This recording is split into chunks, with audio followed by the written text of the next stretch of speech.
کیونکہ انہوں نے الٹیمیٹلی سائن کرنے ہیں. تو یہ جو نیب قوانین میں انہوں نے ترمیم کی ہے، اوورسیز پاکستانیوں کے ووٹ کے حق پر انہوں نے ڈاکہ ڈالا ہے اور اس کے ساتھ انہوں نے الیکٹرونک ووٹنگ مشین جو ہے وہ ختم کر دی ہے، تو اس حوالے سے انہیں خدشہ لاحق ہو چکا ہے. اور اس صورتحال سے نمٹنے کے لیے حکومت نے دونوں بل مشترکہ اجلاس میں لے جانے کا فیصلہ کیا.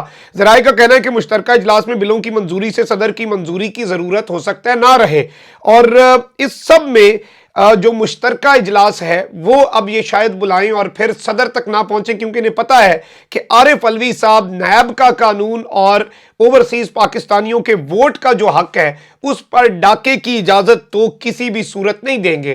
اب سپریم کورٹ میں ایک جانب آپ کو پتا ہے کہ شہباز شریف کی یہ جو تقرر تبادلے اپنے کیس کمزور کرنے کا ایک پورا پنڈورا باکس کھل چکا ہے، وہیں دوسری جانب لاہور ہائی کورٹ میں حمزہ شہباز کی بطور وزیر اعلیٰ رہنے یا نہ رہنے کی بات جو ہے اس پر بھی کام شروع ہو چکا ہے، روز سماعت ہوتی ہے. اور سپریم کورٹ کے اسی کیس کے دوران نون لیگ پر اب تک کا سب سے بڑا سیاسی بم پھٹا ہے، اور یہ بیسیکلی سکندر ذوالقرنین ہیں، اور یہ معطل ہو چکے ہیں ایف آئی اے سے، لیکن یہ ان کے اسپیشل پروسیکیوٹر تھے، اور انہوں نے انکشافات سے بھرپور ایک انٹرویو دیا ہے، اور انہوں نے کہا ہے کہ یہ جواز بالکل غلط ہے کہ منی لانڈرنگ کیس میں پیش نہیں ہو رہا تھا، اس لیے ہٹا دیا گیا. ہمیں پہلے ہی بتا دیا گیا تھا کہ دونوں یعنی کہ شہباز اور حمزہ شہباز ملزمان وزیر اعظم اور وزیر اعلیٰ بننے جا رہے ہیں. 10 اپریل کو ڈی جی ایف آئی اے کا پیغام ملا کہ آپ پیش ہی نہ ہوں. اب یہ کیس کا منظرنامہ بدلے گا. یہ کسے پہلے سے پتا تھا؟ کس نے پہلے سے بتا دیا کہ یہ وزیر اعظم بنے گا؟ وزیر اعظم کا بھی چانس تھا، وزیر اعلیٰ کا کس نے بتا دیا؟ تو یہ وہ تمام تر چیزیں ہیں جو اب بہت سے سوالات کھڑے کر رہی ہیں، اور عمران خان کا کام آسان ہوتا جا رہا ہے. یہ خود بخود ایکسپوز ہوتے جا رہے ہیں، اور انہوں نے کہا ہے کہ میں ہدایات دینے والے افسر کا نام تو ظاہر نہیں کر سکتا، لیکن یہ مجھے بتایا گیا کہ جی آپ نے پیش نہیں ہونا عدالت میں، اور اب یہ کیس ایسے ہی لٹکائے رکھنا ہے، اور اب اس سے بڑی گواہی سپریم کورٹ آف پاکستان کے لیے نہیں ہو سکتی. جبکہ اب معاملہ یہ ہے کہ پی ٹی آئی نے بھی جو پیچ ہیں وہ کسنے کا فیصلہ کر لیا ہے، اور لانگ مارچ کے شرکاء پر تشدد جو ہوا ہے اس کیس میں وزیر اعظم صاحب آپ کے اور میرے، ہم سب بھکاریوں کے جو بیگرز کانٹ بی چوزرز کہنے والے ہمارے وزیر اعظم ہیں، ان کے خلاف مقدمے کی درخواست بھی جمع کر دی ہے. جبکہ عمران خان نے ایک بڑا اہم پتہ کھیلا ہے. اس سے پہلے ان کے وائس کیپٹن نے بھی ایک وارننگ جاری کی ہے. انہوں نے کہا ہے کہ ہر ادارے کو پاکستان کے مفاد کا سوچنا چاہیے، ہٹ دھرمی کا مظاہرہ نہیں کرنا چاہیے. اور ہماری استدعا سن کر ہی چیف جسٹس نے کہا کہ کنٹینر ہٹیں، ہم اس پر شکریہ بھی کرتے ہیں، ہم نے پرامن احتجاج بھی کرنا ہے. 6 مقدمات درج بھی شاہ محمود قریشی پر ہوئے ہیں، اور اس پر بھی بتایا کہ یہ جھوٹے اور دباؤ ڈالنے کے لیے اور ہراساں کرنے کے لیے ہیں.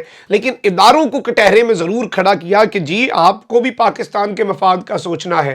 ہٹ دھرمی کا مظاہرہ اس وقت کسی اسٹیک ہولڈر نے نہیں کرنا. اب اس سارے معاملے میں کچھ چیزیں ہیں جو آپ کے سامنے رکھنی ہیں. ایک جانب عمران خان صاحب نے جو خطرے کی گھنٹی ہے وہ بجا دیا، لیکن دوسری جانب ایک ایسا داؤ کھیلا ہے کہ انہوں نے وکلا کو اپنے ساتھ موبلائز کرنے کا فیصلہ کیا ہے. اور پاکستان کی ہسٹری ہے کہ جب جب وکیلوں کو موبلائز کیا جاتا ہے تب جو ہمیشہ جو کشتی ہے وہ پار لگتی ہے، اور یہ جو موومنٹ ہوتی ہے پھر یہ کنٹرول کرنا مشکل ہو جاتی ہے، چاہے ڈکٹیٹر بھی بیٹھا ہو.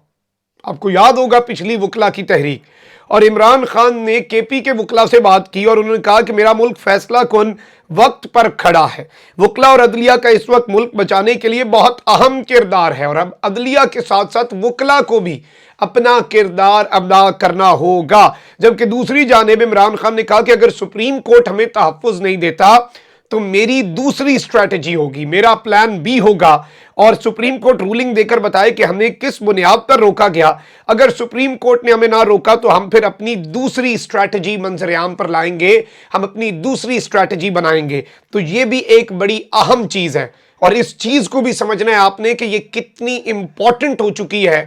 اور یہ پورا منظرنامہ دیکھیں کہ چیزیں اب سپریم کورٹ کے جو کورٹ ہے اس کے اندر بال ڈالی جا رہی ہے، اور اب سپریم کورٹ نے دیکھنا ہے. اور اسی لیے تو یہ سارے امپورٹڈ حکومت کے کارندے سپریم کورٹ پہ چڑھ دوڑے ہیں.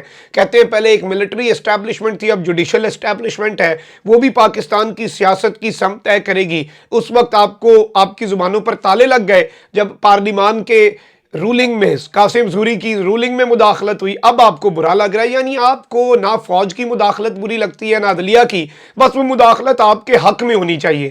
دوسری جانب خوف ایسا ہے عمران خان کا جو صرف 400-500 بندے لاتا ہے، اسے پنجاب اور کے پی ریجیکٹ کر دیتا ہے ان کے بقول، لیکن خوف اتنا ہے کہ ابھی تو اس کی ڈیڈ لائن کی قریب آنے میں بڑا وقت ہے، اور ابھی اس کے بعد اگلا لائے عمل دینا ہے، اس نے کون سا اسی وقت نکل جانا ہے رات کو 12 بجے۔ لیکن اسلام آباد کو دوبارہ سیل کرنے کے اقدامات شروع کر چکے ہیں امپورٹڈ حکومت اور رانا ثناءاللہ جو کہ خوف زدہ ہیں۔ ڈی چوک اور فیض آباد پر کنٹینرز پہنچا دیے گئے ہیں اور تقریباً کہا یہ جا رہا ہے کہ یہ سیل بھی ہو چکے ہیں، تو اس وقت ان کی راتوں کی نیندیں حرام ہو چکی ہیں، جبکہ عمران خان نے اب وکلا کو بھی موبیلائز کر دیا ہے۔ اور اس موومنٹ میں اب آپ جب لانگ مارچ 2 دیکھیں گے، میری اطلاعات کے مطابق خان صاحب کا پلان ہے اس کے بعد 3 کوئی نہیں آنی۔ یہ ایک میں نے ملک کو بچانے کے لیے، اداروں کا تصادم بچانے کے لیے، خونی جو ایک سلسلہ شروع ہو جانا تھا ملک کے طول و عرض میں، اسے روکنے کے لیے اپنی سیاسی چال جو ہے وہ پیچھے کر لی اور ملکی مفاد کو اس پہ فوقیت دے دی۔ لیکن اس مرتبہ سب کو پہلے وارننگ دے کے جا رہا ہوں کہ آپ سب اس معاملے کو روک سکتے ہیں، اب اپنا کردار ادا کریں۔ کامنٹ سیکشن میں رائے کا اظہار ضرور کریں، اپنا بہت خیال رکھیں۔ اللہ نگہبان، پاکستان زندہ باد۔